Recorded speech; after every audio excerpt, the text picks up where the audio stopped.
It's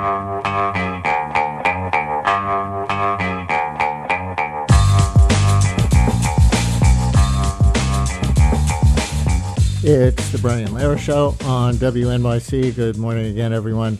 And after congratulating the New York Community Trust on their centennial before the news, now we continue our WNYC Centennial Series, 100 Years of 100 Things, taking the opportunity on this show to take deep historical dives into 100 different people and things over the course of our centennial year, July to July. This week, things 34 and 35, 100 Years of American Capitalism and 100 Years of American Socialism. Socialism first now, with historian Michael Kazin, professor of history at Georgetown University, editor emeritus of Dissent magazine, and the author of several books, including What It Took to Win, A History of the Democratic Party, and American Dreamers, How the Left Changed a Nation. And many of my questions in the conversation we're about to have will be drawn from an article on LitHub by Michael Kazin called A Brief History of American Socialism. Professor Kazin, thanks for coming on with us again. Welcome back to WNYC. And you are there, right? I'm here. Yep, just checking. I didn't hear you the first time. Well, I learned from your article who coined the word socialism back 200 years ago, around 1825. Would you tell our listeners a little of the story of a man named Robert Owen? Sure.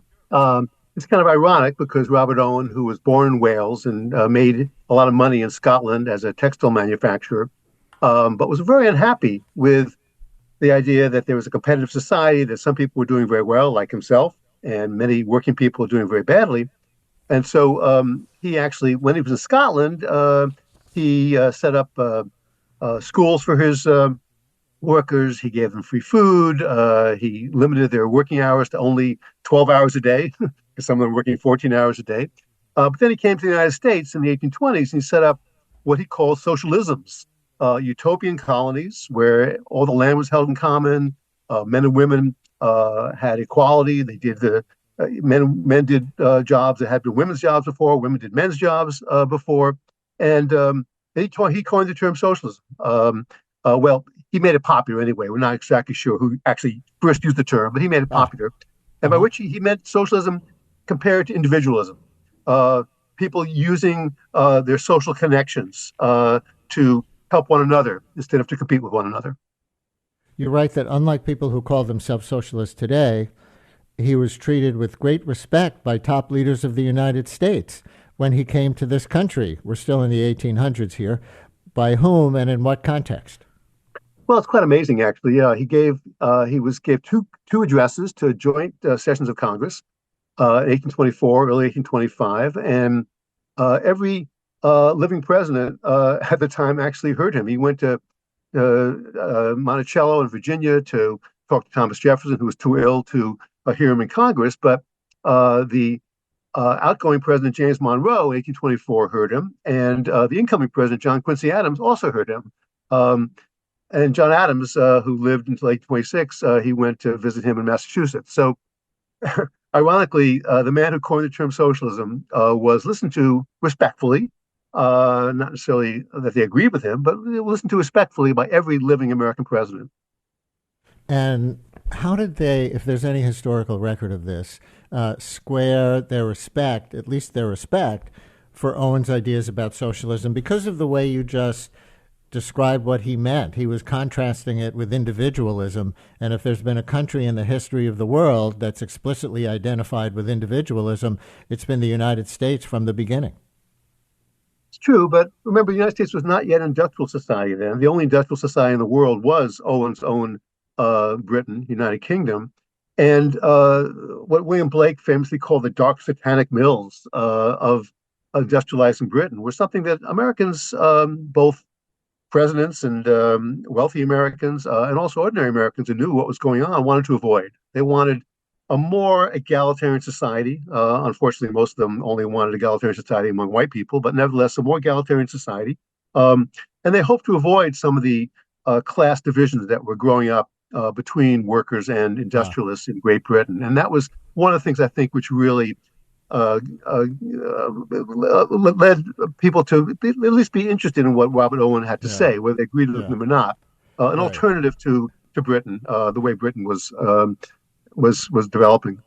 And I guess it suggests some of the eternal paradoxes and tensions in American culture and American history. Because on the one hand, being proud of being an individualistic society, but also considering ourselves, even if inaccurately, a classless society compared to a place like Great Britain, and also individualism compared to what even de Tocqueville saw coming and chronicling the United States from France as he did, as a place where there was a lot of community organization, power, and presence, right? Yes, and people, even now we value community. We like to help people when there are natural disasters. A lot of socialist ideas, originally socialist ideas like Social Security, like government-funded health insurance, are very popular, even though people don't identify those with socialism per se. So I think you're quite right, Brian. There's a uh, equilibrium sometimes, or even sometimes a Mm-hmm. paradox between our our our strong belief in individualism and self-reliance, and also a strong belief that people should help one another. And that idea, people should help one another, should care for one another, that is a wellspring of a socialist commitment, I think, and has always been. So, did Robert Owen, who coined or at least popularized the term socialism in the early to mid part of the 18th century, live to see the work of Karl Marx or comment on it in the context of what Owen believed socialism to be? He did read Marx. He died in the 1840s, and so he didn't live to see it. He didn't live to see a socialist movement of the kind which developed in Europe, especially, and to some degree in this country as well, in the late 19th, early 20th century. Uh, but for him, I think he didn't like the idea of class conflict. And of course, class conflict is so central to what it means to be a Marxist. He wanted people to join these communities, show a more uh, egalitarian way to live together. He wanted to avoid the kind of industrial battles that took place in the United States in the late 19th century, which did so much actually to form labor unions, but also did so much to turn a lot of Americans off the idea of class conflict. Oh, so before we leave Robert Owen, would you compare those two 19th century socialists, Owen and Marx, by saying, if I'm understanding you correctly, that Owen thought more socialism would help avoid class conflicts, and by Exactly. the time Exactly. Marx came to prominence, he had decided that was inevitable to get to any kind of economic equality? Yes, I mean Marx's the kernel of Marx's analysis is that there's always been class conflict. There's always been class divided societies, and the only way for the majority of people in any society who we thought would be wage earners to have a good life was to overthrow the ruling class. Whereas Owen was, a member of the ruling class, at least in Britain, very wealthy man. He wanted to avoid that kind of conflict, that kind of violence, and also he was a moral socialist. He didn't have a long, worked out, many volume analysis of how capitalism worked. He just thought it was immoral for people to live to do better than other people. In that sense, he was, you might call him a sort of a Christian socialist before that was a term.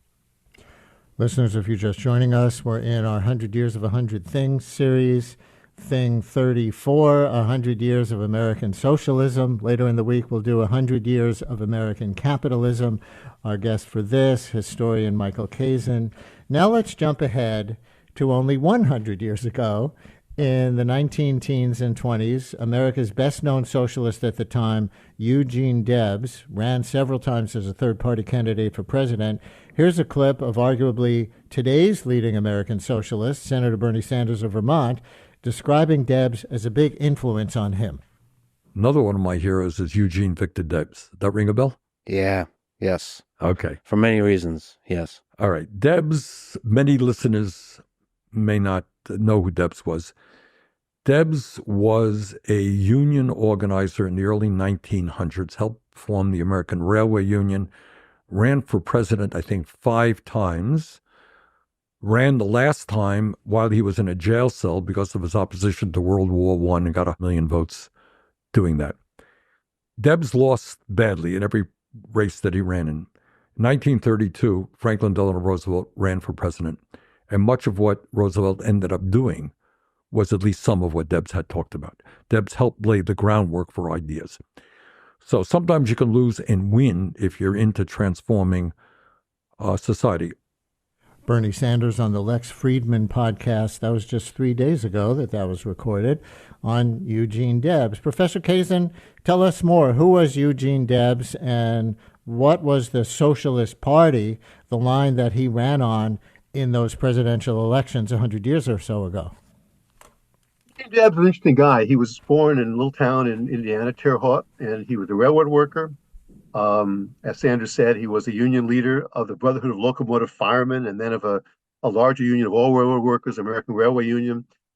He was put in jail for leading a big strike, nationwide railroad strike, 1894. When he was in jail in 1894, he came out of jail proclaiming himself a socialist. He said, unions are good, they're important, but we're not going to really, working people will never really have a good life unless they run the society.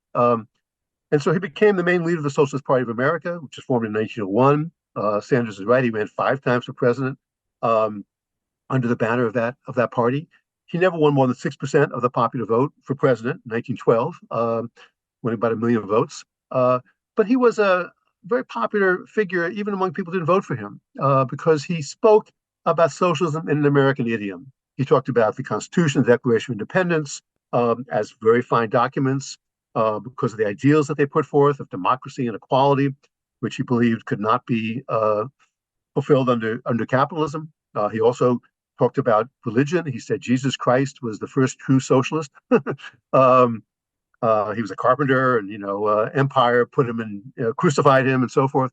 So he tried to yoke Christianity and democracy to the cause of socialism. And the Socialist Party this was the heyday of the Socialist Party. They had 118,000 members in 1912, which translates to about 400,000 members today.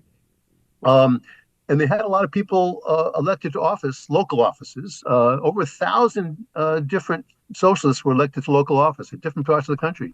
A lot of people in Ohio towns and Indiana towns and Pennsylvania towns, little one industry towns, a lot of coal miners, steel workers. There were 2 socialist congressmen, one from New York City, Meyer London, who was a lawyer for the Cloakmakers Union, and one from Milwaukee, named Victor Berger, who was the leading socialist in that state, in Wisconsin. So it was a major force at the time, and there were famous Americans who identified with socialism, like Helen Keller and Jack London and Charlie Chaplin, the most famous actor in the world at the time, all called themselves socialists. So even though politically, as Sanders said, it was not it never became a major political party on the national basis. It had a real cultural influence, I think, and it had everyone in America in the early 20th century knew what socialism meant and understood and knew who Eugene Debs was. So it had a presence that much greater than really it's had until Bernie Sanders ran for president in 2016. Well, is there anything at the core of Debsian socialism that you would compare as similar to or different from what we think of as Bernie Sanders' main priorities today as a point of reference, since Bernie Sanders does call himself an independent socialist? Sure. Also, by the way, on YouTube, you can find Bernie reading speeches by Debs in his Brooklyn accent. It's it's unintentionally humorous because this is several years ago. I think when he was still congressman from Vermont, maybe he was just mayor at the time. Well, there was also a New York radio station, WEVD, which my understanding stood for Eugene V. Debs. Are you aware of that? And was that an explicitly socialist New York radio station? Yeah, it was sponsored, I believe, by the International Ladies Garment Workers Union and other unions, which had a lot of socialists who were in the leadership of those unions for a long time. I think it began in the 30s, when Norman Thomas was the leading socialist after Debs died. So I didn't know it was still not around. No, it's not still around, but it when I was a kid, very much. He was named after Debs, exactly. EBD. And so you were going to compare Bernie and Debs. Sure. Well, Debs was a revolutionary. I mean, Debs really believed he didn't necessarily want a violent revolution, but he believed that the only way to bring about the socialism that he cared for and he was inspired by, but was to overthrow the capitalist system entirely, to have no private enterprise. Whereas Bernie Sanders is what in Europe would be called a social democrat. That is, he doesn't want to do away with the big banks. He doesn't want to have public ownership of Starbucks or of Amazon, but he'd like them to be unionized. He'd like everybody in America to have health insurance paid for by the government. He'd like there to be a much larger welfare state, a lot more power for workers in their workplaces. And that historically is what we call social democracy, because it's a way in which working people and other people in the society can be better off, and the government can do a lot more for them. At the same time, that entrepreneurship, capitalism, even millionaires, can still exist. That's the kind of system that historically developed in Sweden and Denmark, and some other parts of Iceland, other parts of Western and Northern Europe. And that really, when you hear his speeches, he's given speeches about what does socialism mean to me at my university at Georgetown and other universities over the last few years. And he always defines them as that's what Franklin D. Roosevelt was for. That's what Lyndon Johnson's Great Society was for. That's what Martin Luther King Jr. was talking about. And none of those figures were obviously revolutionaries. Were you saying that Eugene V. Debs would have had the government own the coffee shops? Since you said, so. Bernie Sanders wouldn't have the government own Starbucks. Yeah. Yes, you're saying yes. Go ahead. Yeah, I think maybe the workers themselves owning them. The young man or woman who hands you your latte would probably be one of the owners of the Starbucks, and they'd get together and discuss, who would have which part of the profits, and they'd all be in a union at the same time and so forth. So yeah, I think that's the way it would probably run if Debs had his way. Are there any good examples of that have actually taken root in this country or anywhere? Because that sounds like such a good thing. Workers owning the company and democratically deciding how to run the company and how the profits are divided up. But I can imagine critics saying that is horribly inefficient, having to make every decision about what to stock the shelves with and, where the money is going to go by committee. So has it ever worked anywhere, or is it prominent in any company that you would name in the United States or elsewhere? There have been cooperative businesses at different times in the U.S.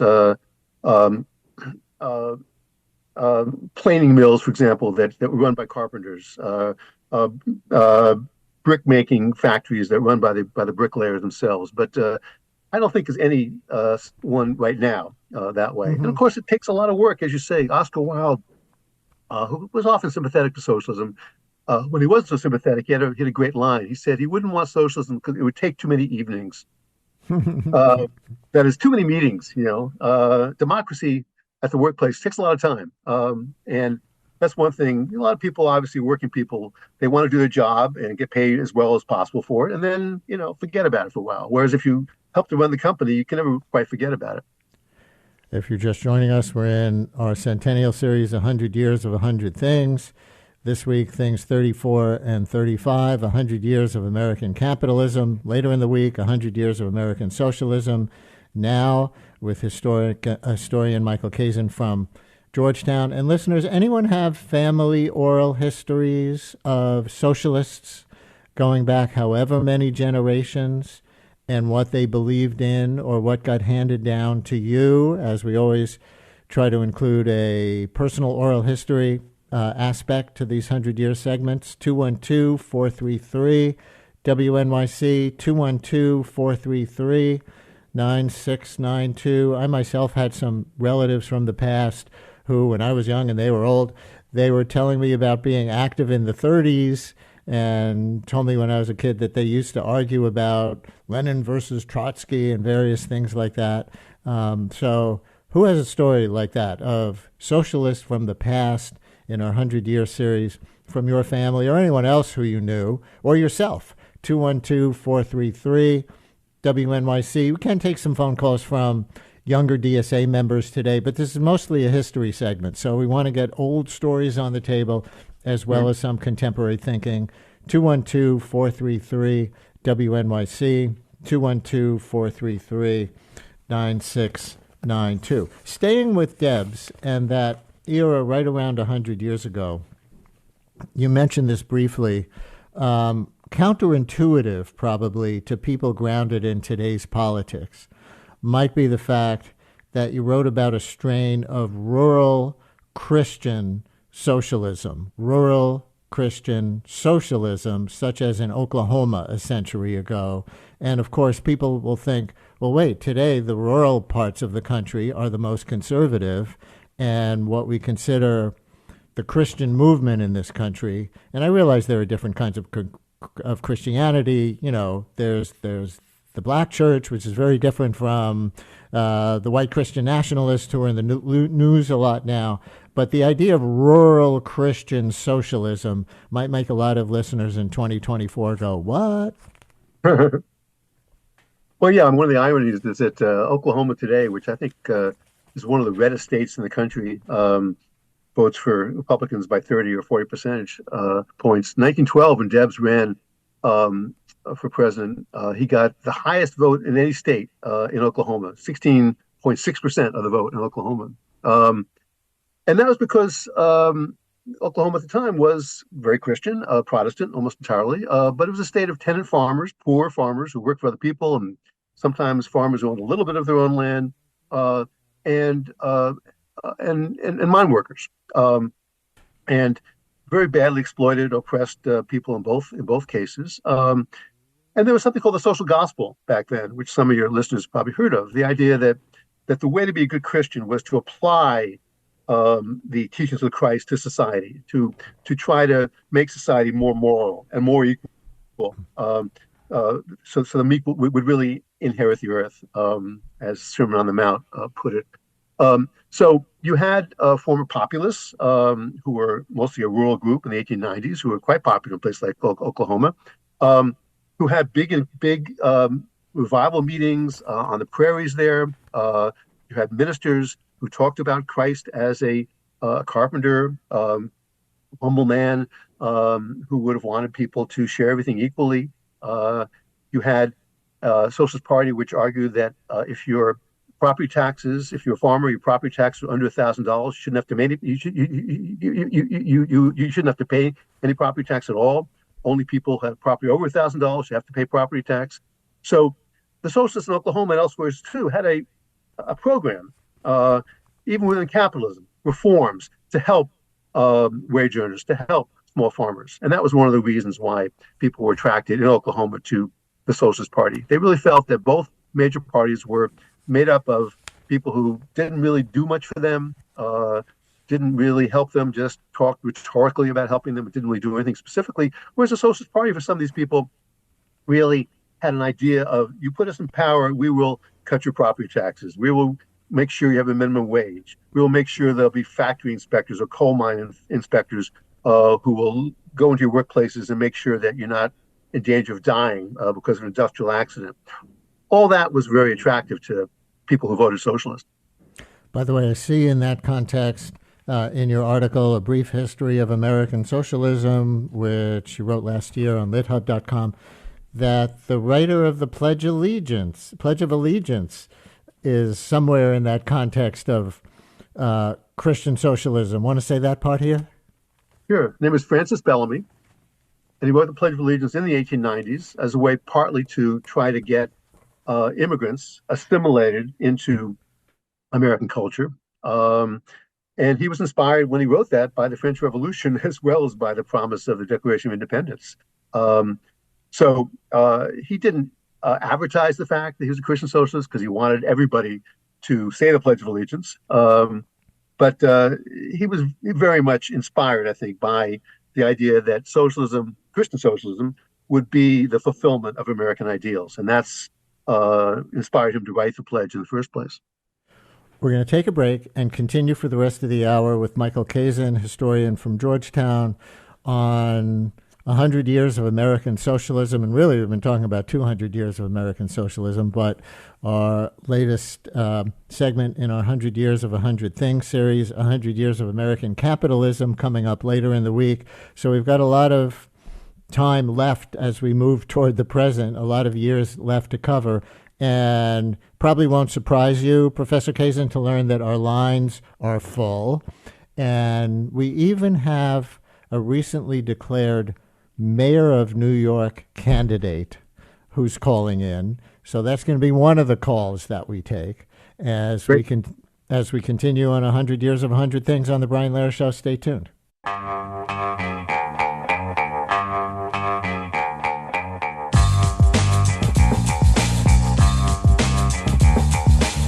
Brian Lehrer on WNYC, 100 Years of 100 Things, number 34, 100 Years of American Socialism, with Michael Kazin, professor of history at Georgetown, editor emeritus of Dissent magazine, and the author of several books, including What It Took to Win, A History of the Democratic Party, and American Dreamers, How the Left Changed a Nation.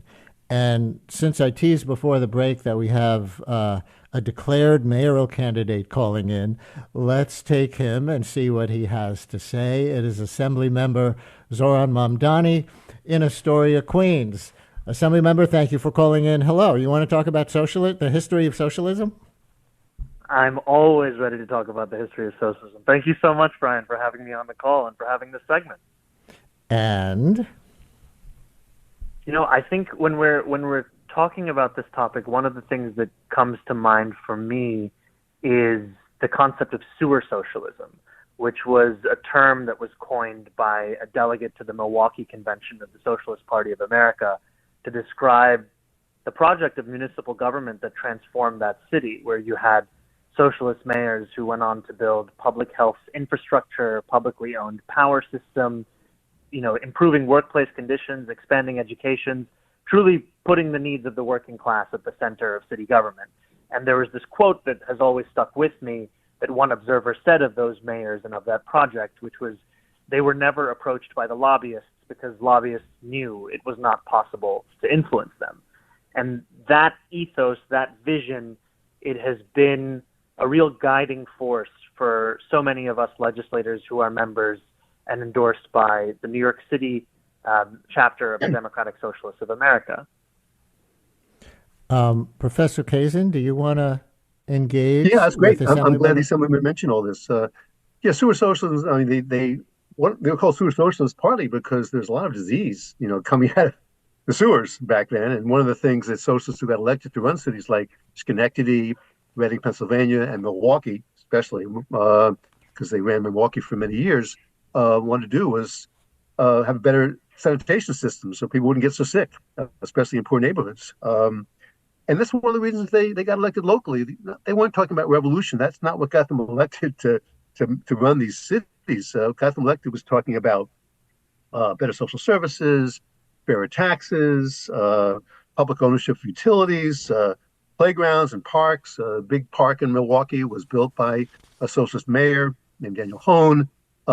So it was really solving people's immediate problems in a way that was really helping the majority. And as the Assembly was saying, was not going to be following corporate interests and often defying those corporate interests. And also the socialists were very pro-union, of course, and many socialists were actually heads of unions at the time, 100 years ago. So it was all part of a reform-oriented, worker-oriented package, I think.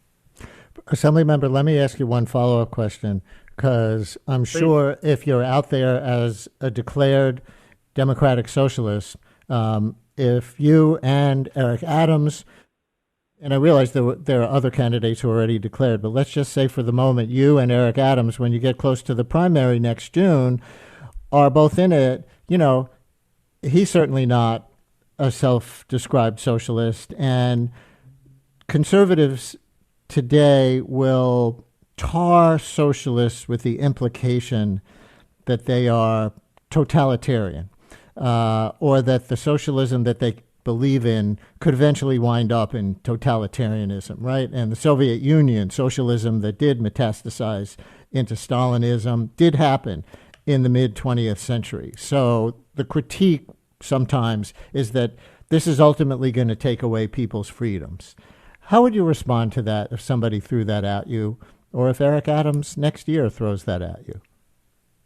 Well, I think in setting up the contrast between myself and Mayor Adams, we have a mayor who himself is an apologist for fascism and for a fascist movement in his recent commentary, or lack thereof, with regards to President Trump. And so I think that many New Yorkers understand that, in fact, if there is a mayoral candidate who is willing to usher in just so that people know what you're talking about, the mayor said on Saturday that he does not believe Trump is a fascist, as Trump's former defense secretary and Homeland Security secretary and Joint Chief of Staff chairman are all saying. Adams said, yes, sometimes people call me a fascist too. I think everybody needs to turn down the temperature, just so people know what that reference is. And I appreciate that, Brian. And I think that, for New Yorkers, what I've found time and again is that when I explain what socialism means and what a socialist politic really entails, and that it is focused on bringing dignity into working class people's lives, I found that people find that far more relevant to the concerns that they're facing. Because while so much of this race has been discussed with regards to corruption and competence, what I'm hearing from New Yorkers has been cost of living being the number one concern in their life. The fact that they cannot afford their rent, they cannot afford their child care. And as we're talking about saving democracy and urging people to go and vote, there is an understanding that that democracy needs to be extended from the ballot box to the rest of New Yorkers' lives, to their workplace. So one more quick follow-up. I didn't expect that we would be making news here in a history segment, but maybe you just did. If you're calling Eric Adams a fascist, which you just did, how do you back that up? No, I wasn't calling him a fascist. I was saying he's an apologist for fascism. Okay, I thought you said both, but you're not saying that. Oh, no.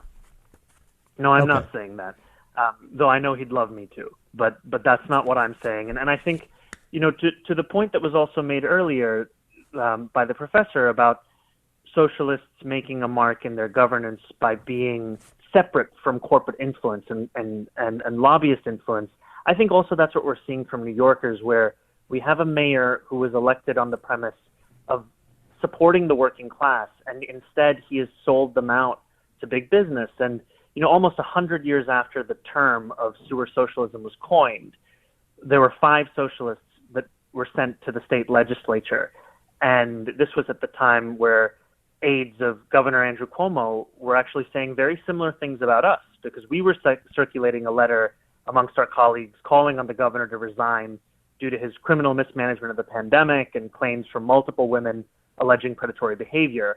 And when his aides were scrambling, and months later their private text messages were revealed to the Attorney General by the Attorney General's investigation, it was made clear to the public that Melissa DeRosa had texted her colleagues, Zohan is DSA, so we don't have play there. It's the same. I see. So it's the same kind of marginalization.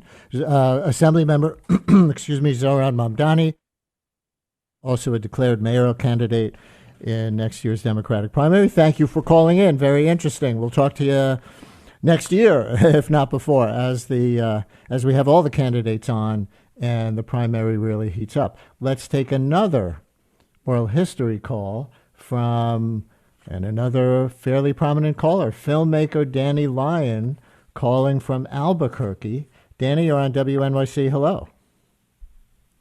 Hi, Brian. You got a story for us, right? About some uncles? I do, yeah. My Uncle Abram, who I knew till I was in my 20s, was a Menshevik, and he killed a policeman who was charged with it in the 1905 revolution. He made it to America, became a doctor. My uncle Lazar... That was in Russia where that happened? Oh, yeah, Russian Jews. And my uncle Lazar was a Menshevik and was in the revolution that succeeded, I think the February Revolution. And he came to America and was a founder of the Lawyers Guild, which was later put on the Attorney General's list. And my mother talked about Kerensky in the 60s with a kind of broken heart, saying, they're working on my house, saying, God damn it, Kerensky was overthrown. Turned out he ended up in America and died in New York. So what did these older relatives of yours feel about how the Russian Revolution wound up eventually in Stalinism? You know, they didn't talk about that, but one of them, Miron Bystritsky, who married my aunt, he stayed really late, and he fled the Nazis, actually, so he lasted that long. They didn't talk about it that much. I've read a lot, about what happened. Right. And I've read rumors that Trotsky was in the East Village. Is that true? I don't think it's true. I don't know. Maybe Michael Kazin knows that. Yep, he was in the East Village. He debated during World War I with American socialists, including Morris Hillquit, who got 22% of the vote running for mayor of New York City in 1917 during World War I. And Trotsky and Hillquit debated in Russian and also in English about whether there should be a general strike and whether socialists should argue people should disobey the draft, not go in the draft. And Hillquit said, that's too radical. We'll get repressed if we do that. And Trotsky said, well, you should do it anyway. And then the February Revolution happened, which Daniel Lyon just mentioned. And then Trotsky, of course, took the first vote he could, going back to Russia, so he could be part of what became the Bolshevik Revolution. And Danny said Trotsky was maybe seen on the Lower East Side. Apparently he was uptown too, as I think we're going to hear from our next caller, Happy in Manhattan. You're on WNYC. Hello. Hello. Trotsky was a chess player, according to my grandfather. And I don't know how good a one he was, but my grandfather thought he was crazy wanting to go back to the old country.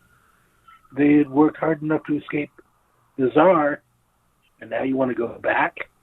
What year did he go back, Michael? 1917. Oh, at the beginning of the Russian Revolution. So he went back to be part of it.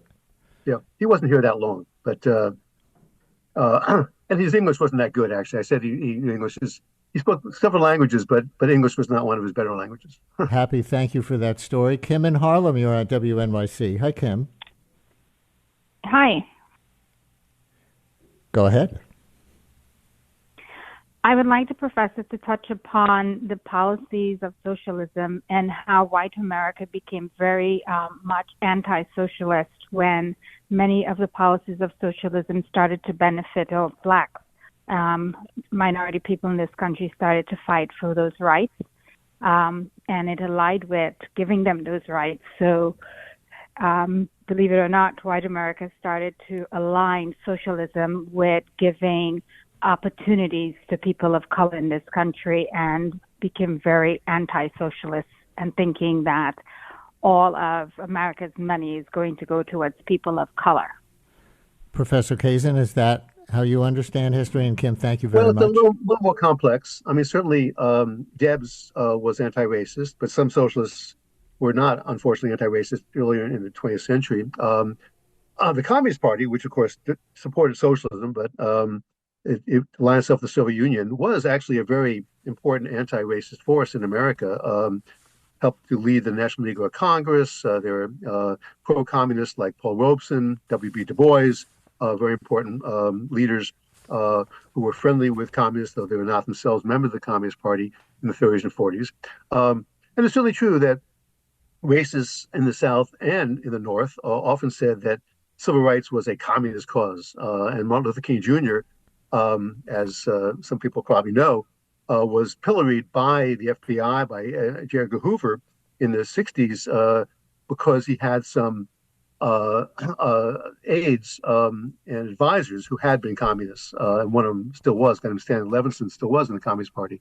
At the same time, I think that's not the only reason why socialism was unpopular in American history, because most people in America identify socialism with state ownership, with and often, and by the 30s, with Stalinism, as you mentioned, with an authoritarian system, and they didn't want that.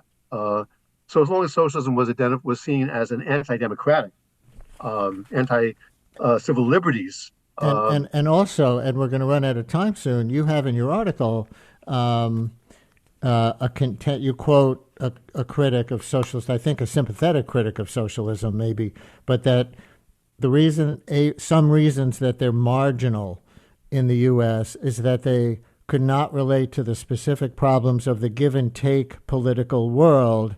And another person said that they speak to working people as if they were the ignorant dupes of capitalism with no ideas or cultures of their own.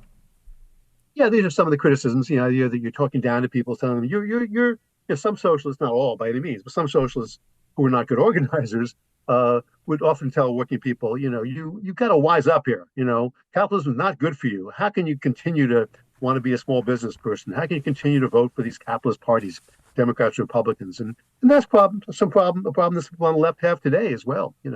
When they talk to people who don't support Democrats, they say, well, it's just dumb working people who don't know their own interests. And that's never a good way to convince people. So in our last minute, how do you see today's socialist movement, the DSA, a lot of young people, fitting into the arc of history that we've been discussing? We have about 45 seconds.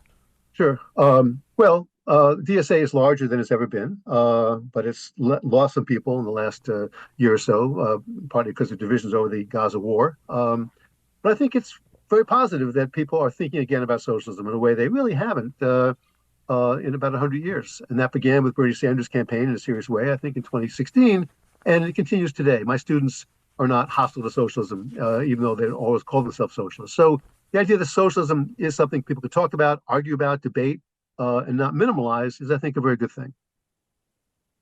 Michael Kazin, professor at Georgetown, professor of history, editor emeritus of Dissent magazine, and the author of several books, including What It Took to Win, A History of the Democratic Party, and American Dreamers, How the Left Changed a Nation. Thank you very much for joining us for the second time in our 100-year series. We really appreciate it. Great. Enjoyed it, Brian. Thank you. And after thing number 4 in 100 Years of 100 Things, 100 Years of American Socialism, we'll do 100 Years of American Capitalism later in the week. And that's the Brian Lehrer Show for today, produced by Mary Croak, Lisa Allison, Amina Cerna, Carl Boisrond, and Esperanza Rosenbaum. We had Juliana Fonda and Milton Ruiz at the audio controls. Stay tuned for all of it.